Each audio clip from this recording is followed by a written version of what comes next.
Ma'am, એક વખત abortion થઈ ગયા બાદ બીજી વાર પ્રેગ્નન્સી પ્લાન કેટલા સમય પછી કરી શકાય? એકવાર એબોર્શન થઈ ગયા પછી શરીરને રિકવર થવા માટે થોડો સમય આપવો જરૂરી છે. એટલીસ્ટ 3 મહિના પછી બીજી વખત પ્રેગ્નન્સી પ્લાન કરી શકાય. પરંતુ આ 3 મહિનામાં પ્રોપર ફોલિક એસિડ, લોહ તત્વ અને આયર્નની tablet, vitamin B12, vitamin D, antioxidant જેવી દવાઓ લેવી જરૂરી છે, જેથી કરીને આગળની પ્રેગ્નન્સીમાં મિસકેરેજનું રિસ્ક ઓછું થઈ જાય. બીજું, ખોરાકમાં ફેરફાર કરવો જોઈએ. જે સિઝનના વેજીટેબલ્સ અને સિઝનલ ફ્રૂટ્સ ખાવા જોઈએ, લીલા પાંદડાવાળા શાકભાજી લેવા જોઈએ, પ્રોટીનનું પ્રમાણ વધારવું જોઈએ. એના માટે ફણગાવેલા કઠોળ ખાઈ શકાય છે. પ્રવાહીનું પ્રમાણ શરીરમાં જળવાઈ રહે એ માટે લિક્વિડ ડાયટ, વધારે જ્યુસીસ લઈ શકાય, ગ્રીન જ્યુસ લઈ શકાય, નાળિયેર પાણી, લીંબુ પાણી, વરિયાળી પાણી વધારે પ્રમાણમાં રાખવું જોઈએ. વધારે પ્રિઝર્વેટિવ્સવાળા ખોરાક ના લેવા જોઈએ.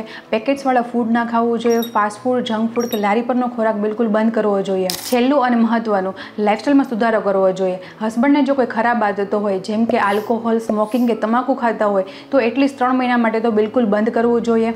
અને જો સ્ટ્રેસ રહેતો હોય તો ધ્યાન અને પ્રાણાયામ કરવું જોઈએ.